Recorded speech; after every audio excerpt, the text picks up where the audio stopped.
आपने वक्त निकाला बोल न्यूज़ के लिए। आज पाकिस्तान ने बड़ी कामयाबी हासिल की है। FATF ने पाकिस्तान को ग्रे लिस्ट से निकाल दिया।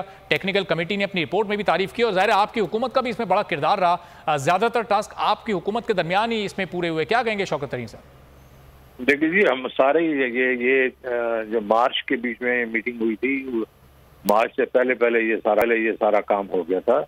अभी तो सिर्फ उन्होंने जब मार्च में ये कहा था कि हम ये देखेंगे कि जो आपने जो काम किया है उसको हम अगले 6 महीने मॉनिटर करेंगे। तो काम तो पहले ही हमारी हुकूमत ने किया था, क्योंकि जब हम आए थे तो उस वक्त ग्रे लिस्ट में पाकिस्तान आ चुका था। तो मैं मुबारक देता हूँ हमाद अजहर को और उनकी सारी टीम को। और इसमें मैं ज़रूर ये कहूँगा कि कुछ इदारे जो हैं जिन्होंने हेल्प किया, जिसमें हबीब बैंक जो है वो सरफरिस्त है, उन्होंने बहुत हेल्प किया।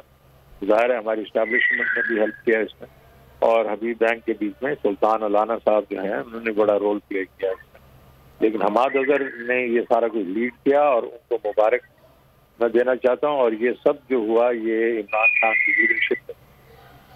सही। और शौकत तरीन साहब, अब ये ग्रे लिस्ट में होने के नुकसानात क्या होते हैं? ग्रे लिस्ट से बाहर निकलने के फायदे क्या होंगे? इक्तिसादी सतह पर पाकिस्तान को क्या आसानियाँ होंगी? अगर एक आम आदमी के लिए आप आसान अल्फाज में समझा सकें।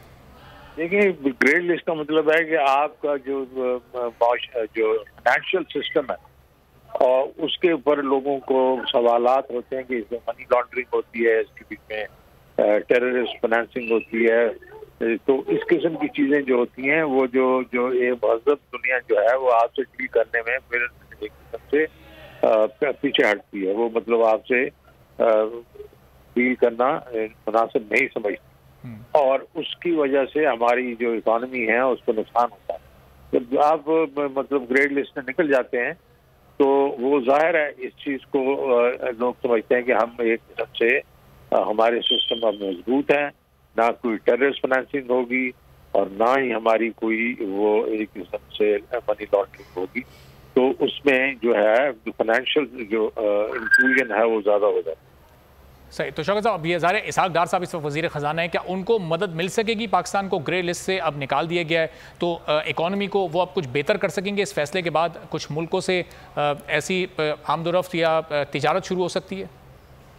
नहीं, बिल्कुल उनको बिल्कुल मदद मिलेगी। और ये तो पूरे पाकिस्तान की है ना, ये किसी पार्टी के लिए तो नहीं है। हमने तो जो है जिस तरह हमें दिया गया पाकिस्तान, उसको हम ग्रे लिस्ट में थे, अब हमने निकाल दिया इसको, तो इनको तो जरूर मदद होगी। लेकिन डार साहब के दौर भी बहुत चैलेंजेस है ना।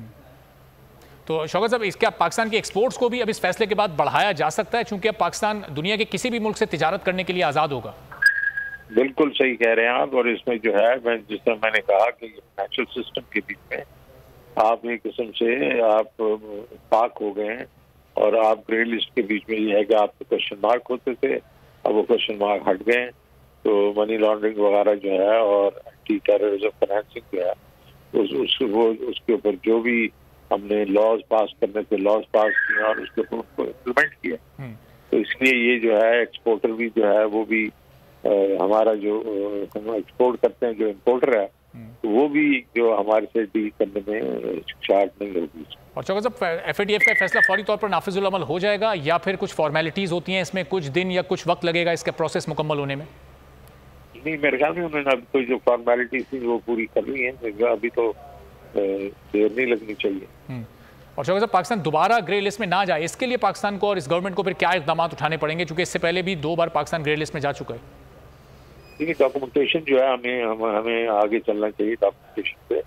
और जो हमारे लॉज हमने जो इस वक्त जो हमारी हुकूमत जो मतलब एक्ट करके गई थी उन लॉज के ऊपर हमें अमल करना चाहिए। ये नहीं कि लॉज जो है वो पास तो कर दिए हैं, उस पर अमल।